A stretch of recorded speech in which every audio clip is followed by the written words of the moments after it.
Hi, I'm Thecia Ellis, and this is This Grandma's Life podcast.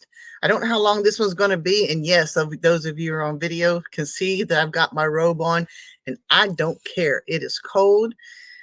Most of you guys know that we've been going through a winter storm. Most of the country's been going through a winter storm, and when you are on top of a hill that with basically no wind breaks in an old trailer house, it is drafty in here, and so but in deference to you guys, I turned off the heater that's blowing on my feet. Oh, that's been wonderful though. So I'm ready to turn that back on. So this is episode 12, December 23rd, 2022. Baby, it's cold. That's the name of this episode. I'm going to start out with my quote of the day, and this one, as you know, I always find something is cool because I do have a lot of quotes, but sometimes you can go through them and you go, none of those fit. But then you hit one, you go, oh, this fits me so bad for the day and that what I'm dealing with. So the quote of the day is: at the end of each day, you should play back the tapes of your performance. The results should either applaud you or prod you.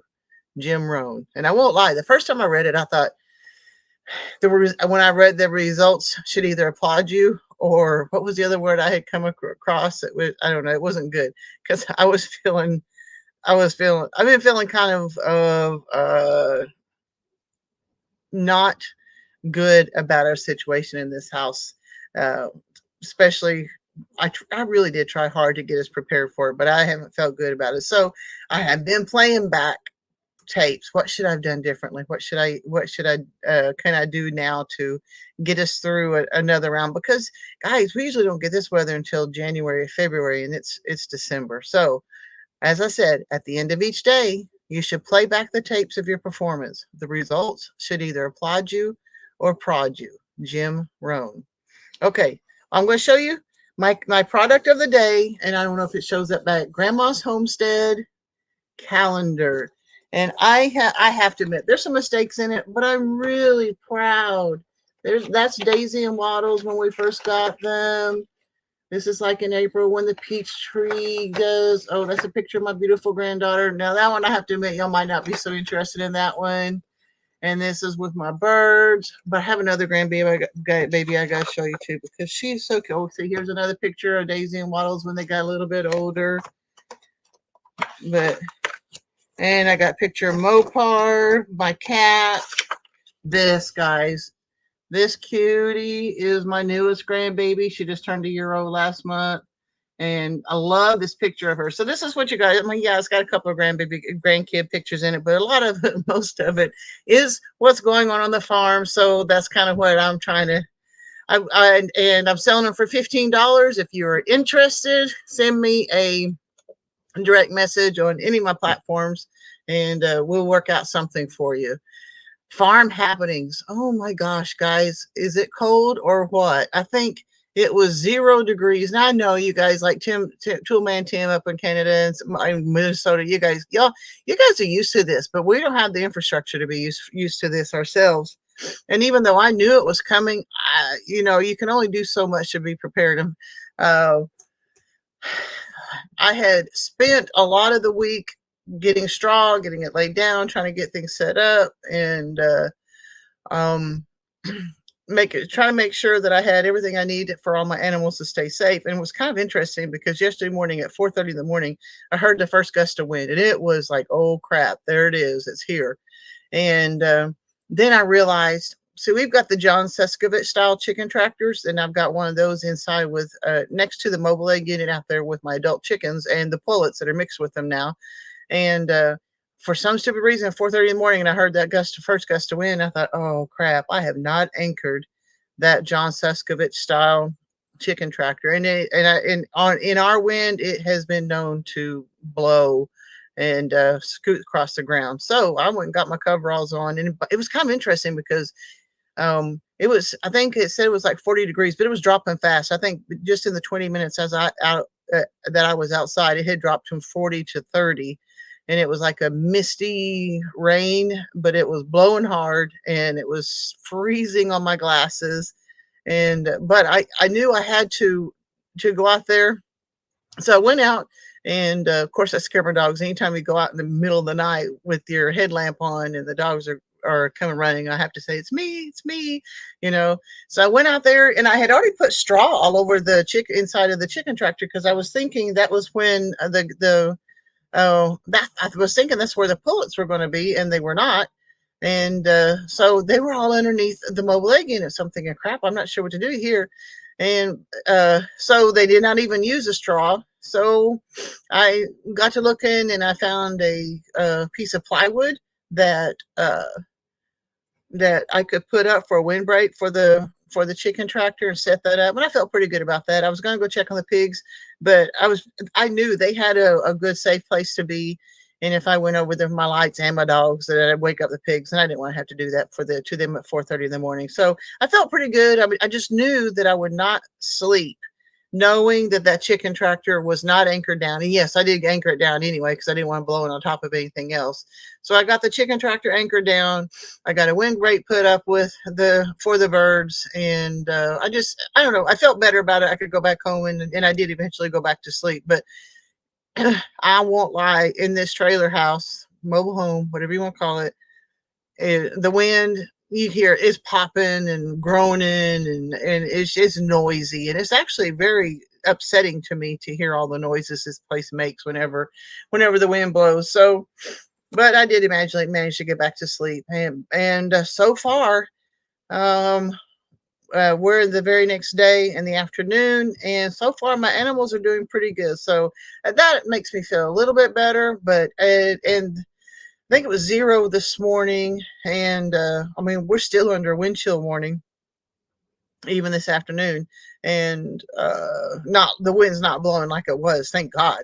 But we still got a wind chill warning, and so far as I can tell, all my animals are still alive and kicking. Even my turkeys, they always tell me how stupid turkeys are, and I have not had, because I'm always being told that turkeys look up at the rain and drown themselves. Well, I've had a few turkeys, and none of them have done that. But I did notice at 4:30 this morning that they were not necessarily up underneath where I had a place for them to get up underneath to get in out of the weather. They were out in their pen getting rained and sleeted and snowed on. So, but even then they look cold, but they look like they're handling the weather pretty good. So that's my farm happenings, trying to keep the animals safe. I guess I could yeah, all the birds are doing well. The ducks, I don't know, the ducks are kind of interesting. The birds will go inside and they'll roost and stuff like that, but at 4:30 in the morning they're all quacking and running around and acting like, oh my gosh, what's this woman doing here? So but I've watched them in thunderstorms before, and they'll just be right out in the thunderstorm, flapping their wings and taking in the rain and the wind. So I don't know, it's kind of interesting. Um, my 3 things for the day are: number 1 was to keep the animals safe, and so far so good. Number 2 is video work. Oh my gosh, guys, I'm feeling so bad. I was going to do a podcast the other night, and I realized that my hard drive was almost completely full of videos.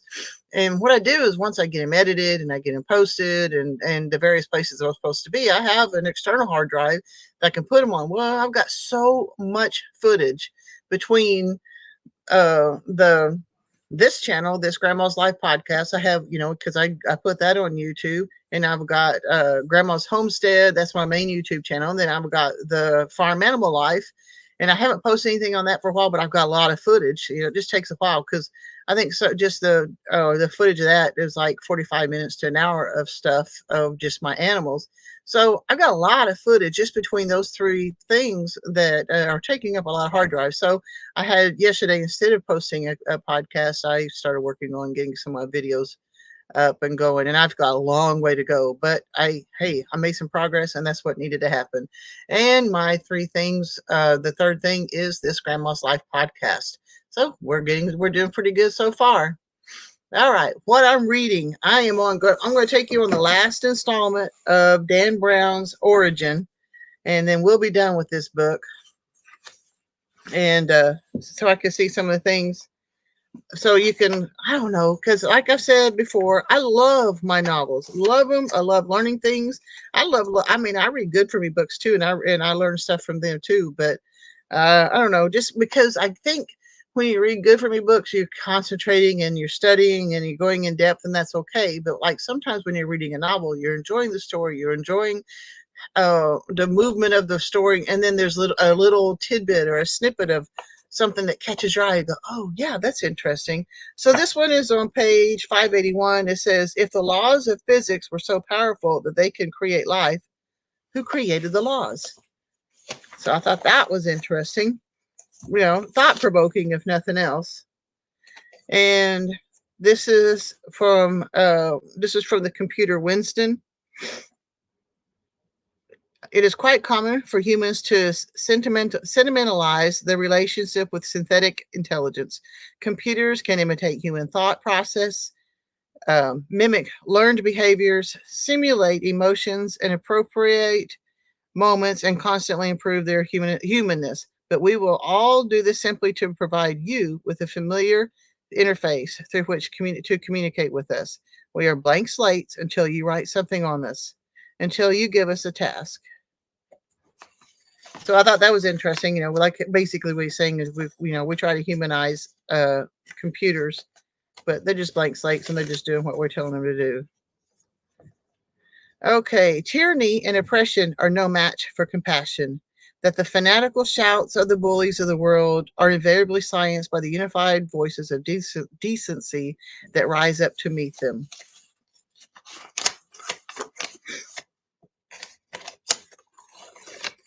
This was on page 603. When I witnessed the precision of mathematics, the reliability of physics, and the symmetries of the cosmos, I don't feel like I'm observing cold science. I feel as if I'm seeing a living footprint, the shadow of some greater force that is just beyond our grasp. And then sometimes all you have to do is shift your perspective to see someone else's truth. Let me look at these last two, see if they're worth going and get it, because I had more than I thought I did. Okay, let's try it anyway. This is on page 630. It is very obvious to me, Benya said as they walked, that there was only one way Christianity will survive the coming of age of science. We must stop rejecting the discoveries of science. We must stop denouncing the provable facts. And I have to admit, I agree with this. We must become a spiritual part of science, using our vast experience, millennia of philosophy, personal inquiry, meditation, soul searching to help humanity build a moral framework and ensure that the coming technologies will unify, illuminate, and raise us up rather than destroy us. Now, see, to me, that is powerful because I have often maintained that, yes, God has created things, but he also gave us the ability to evolve. And we can't, and I don't care what Fauci and all of his people say, it's the science. But the science is ever changing and God is in charge of that.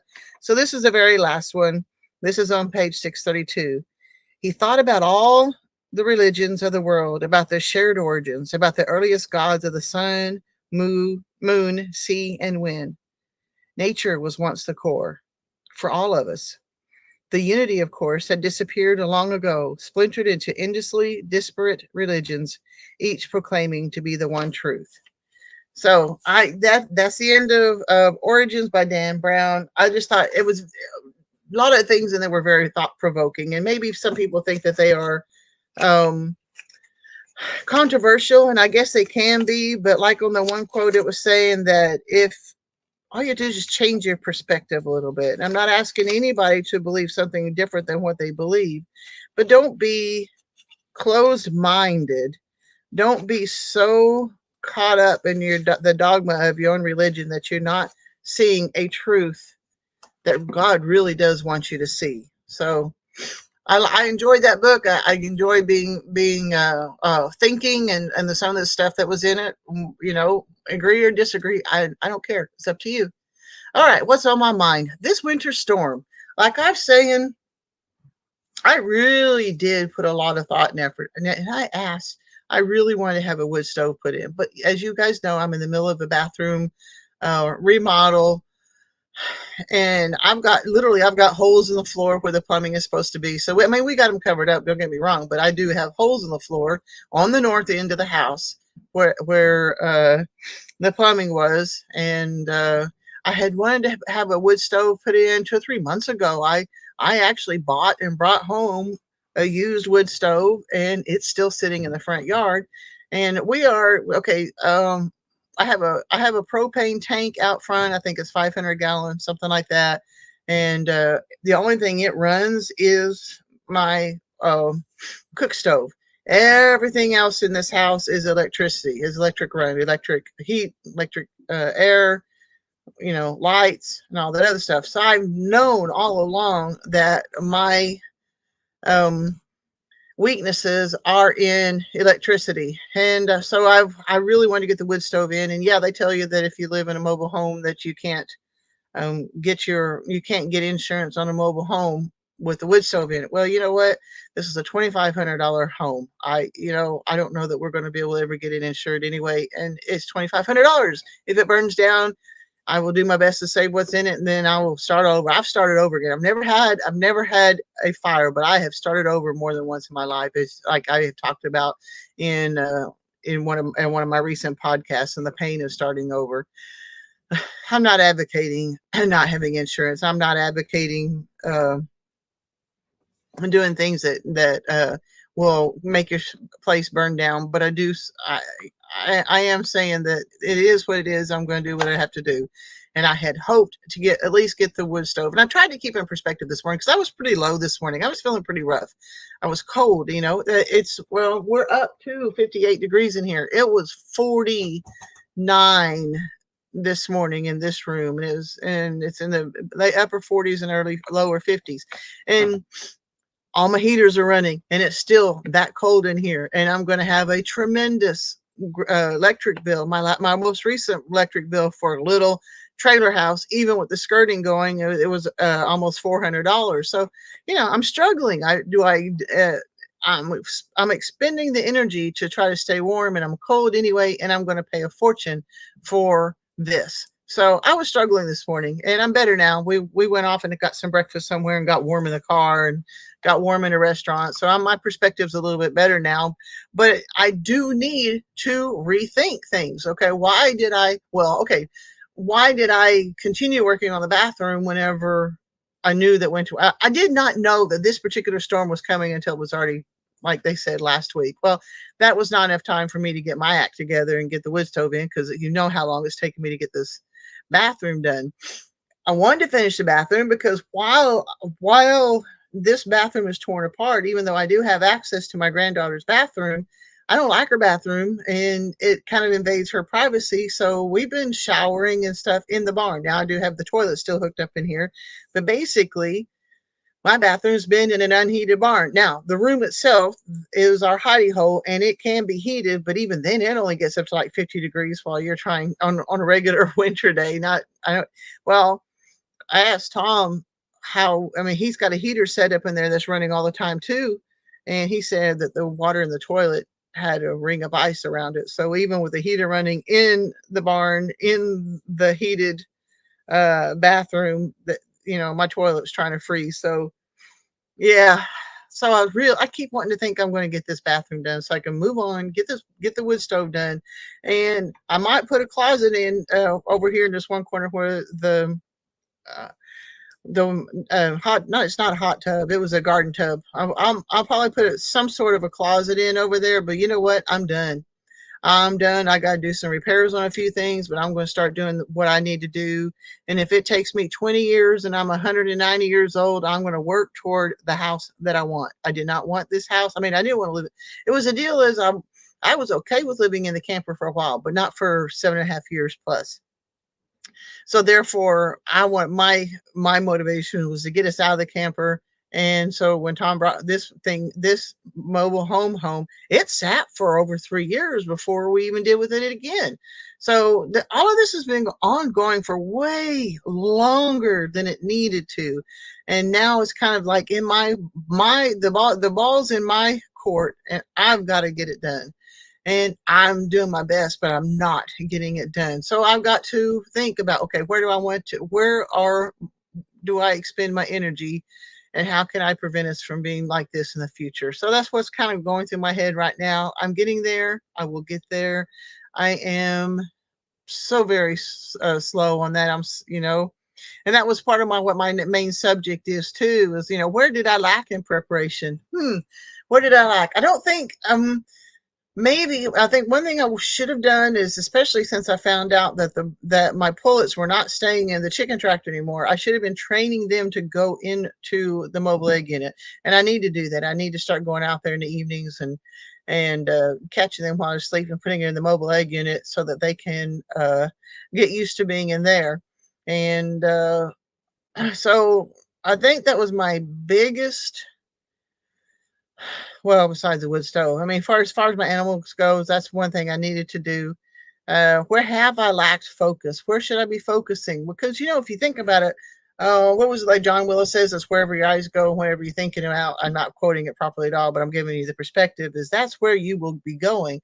Well, if you're looking behind you, if you're looking at what you don't want instead of what you do want, it's not always going to put you in the right direction. So what I do want is a house, and I have a specific design in mind. I have a specific ideas for in mind, and I keep losing my focus on that. I keep putting it off in an effort to provide a functional place for us to live, and that's all it is functional, and it is barely functional. So it's going to take me a while, but I am going to have the house I want, and it's going to be energy efficient, and even have the possibility even if the electricity goes off and everything else goes off, I can still function properly in this home, and I'm going to have it nice and pretty too. I'm hoping. I'm not very good at pretty. Part of my focus my whole life has been functional and get things to right. So to work right. So that's so I'm gonna have to train myself with the beauty part of it too. I mean, it's in there, it's in my head. I've got beautiful beautifying plans for this property. I just got to implement them. So that's where I lacked focus. And what would I change, and how would I change it? Well, that's pretty in depth. I'm not exactly sure for the future. You know what I'm saying? Okay, so I want a house. So what are you going to do with? You have to still take care of what you got in front of you as you got your focus on what you want to do in the future. So yeah, uh, so that's what I was trying to think of on that one, and it was. I've got a lot to learn. I really was down this morning. I didn't want to get out of bed because it was cold.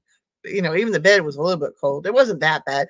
It's kind of crazy because I was telling Tom, I said, if it was 50 degrees and the sun was shining, I'd be just fine out in it and doing things, and maybe with a light shirt. And here I am with long johns and sweatpants and a denim shirt and a house coat, struggling to stay warm. So I don't know what the difference is. I don't even, but and it might be psychological, but I don't think it's. I don't know what the deal is, but I don't know. Oh, my story of the day. Okay, last time I told you about the float in the parade. Um, we struggled with that too. I really, because this was our first annual. It was a holiday festival thing. They had jump houses or whatever you call those. They had vendors. They had food trucks, and they were going to have their first annual Christmas parade. And I wanted us as our church to have a float. And part of it is because after COVID and so many other things, and I believe that people's fear of COVID or just the virus itself had a lot of people afraid.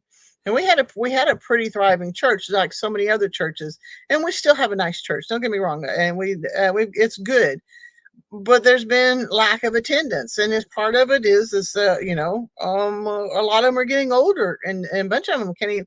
They're getting so old that they can't drive anymore. They can't get to church, and so we do the Facebook page where it goes Facebook Live, and those who are technologically advanced enough can figure out how to get onto Facebook can actually watch us and stuff. But at the same time, and now we have a good youth group, especially for as small as our church is and as small as our town is. It's a good youth group, but the young adults, the middle-aged adults or whatever, everything in between, that's kind of where we're lacking. So the pastor was kind of struggling with wanting to um with the attendance of the church, or just being able to reach out to people and stuff. And so I had wanted, well, first of all, I wanted to be encouraging, and I opened my mouth and said, we should do here's a parade. We need to represent, we need to be there and do what we can. And well, after I said that, I found out, well, there's some insurance issues, and um, we don't know if we can. And, it does go through Foyle, who has a dog problem, and half of the route's not even going to have electricity on the, no lights. And I don't know. It was kind of discouraging, honestly. But we decided, Tom, and I was really grateful that Tom took up the uh, challenge and had ideas in mind. And in the end, there was another couple that was very helpful in helping us get things put together. We had straw, and we had hay, and we had lights, and Kinsey came. Thank God Kinsey came so that she can help do the banners on the side and stuff. We ended up with a pretty respectable um trailer, or a float. And so we were pretty proud of it. And but even while we were putting all this together, we had no idea how the parade was going to be. And I can't remember what somebody said, that I think the population of our town itself was like 200. I mean, there's always more people. We live outside of the city limits and stuff. So, and I think they say, I think our school district has 500 kids in it, something like that, which I thought was, I don't know, it was a pretty good size. But you can tell I came from very rural Oklahoma. I went to one school when I was a kid that had 80 kids, K through 8th grade, and you had to go to a whole nother town to go to school because the high school had burned down in the 40s, and there was no point in rebuilding, they said. So, yeah. So just to give you kind of a perspective, that literally the population of Foyle is something like 200. And we got the float done. It's time to go down to Annie's Diner.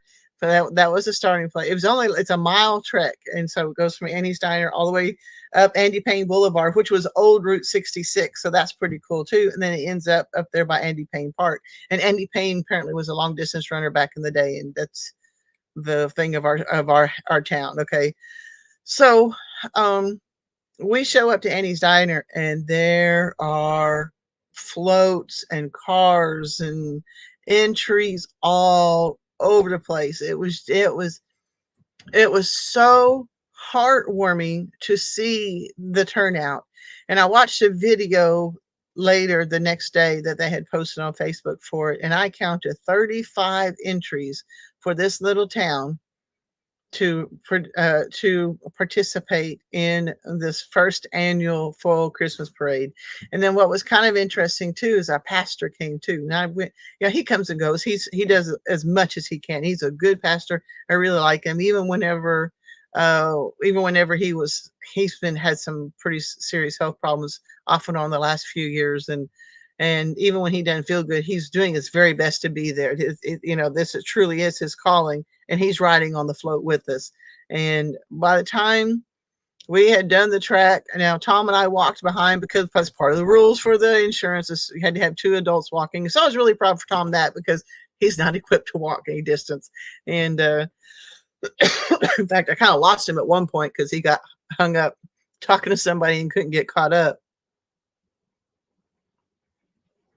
But we did the float, and by the time it was over, the pastor's going, this is definitely on the itinerary for next year. This was really great. So Tom and I really felt good about the efforts that we put into it, because there's more than once we're going, should we just give it up?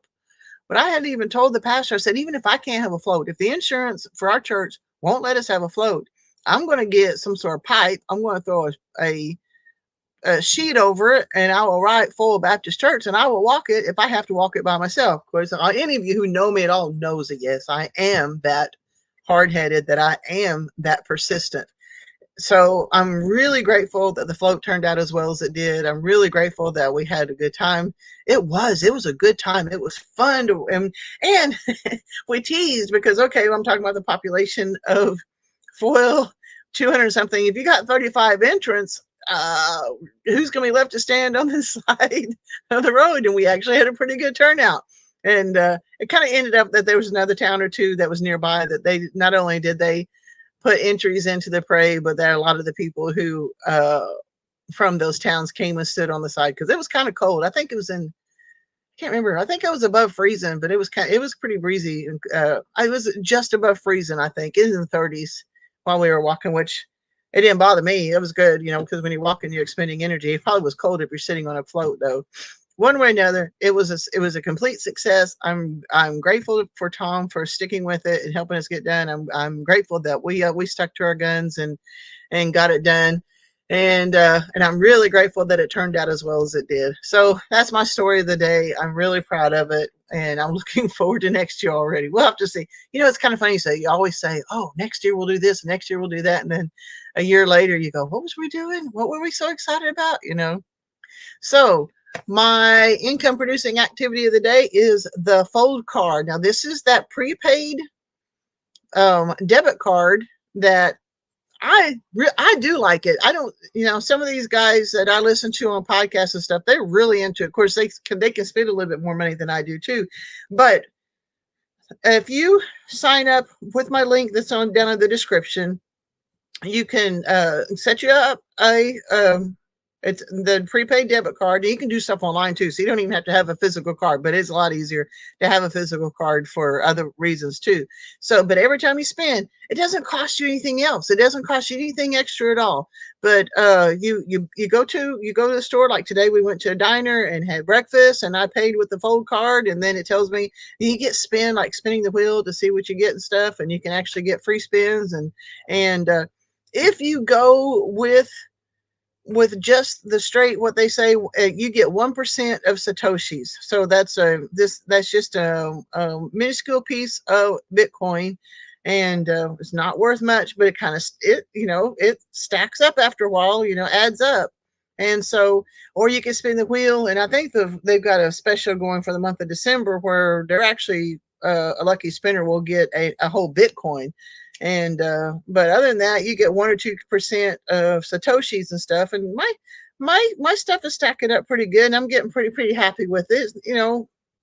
Even when you go about once a week, I look up and see what it converts to, because okay, right now Bitcoin and everything else is low, but eventually it will go up, and this will be worth something. So right now um, you're getting your rewards at a lower rate, but it'll be worth more down the road, and you won't have to have spent anymore to do that. So it's a cool deal.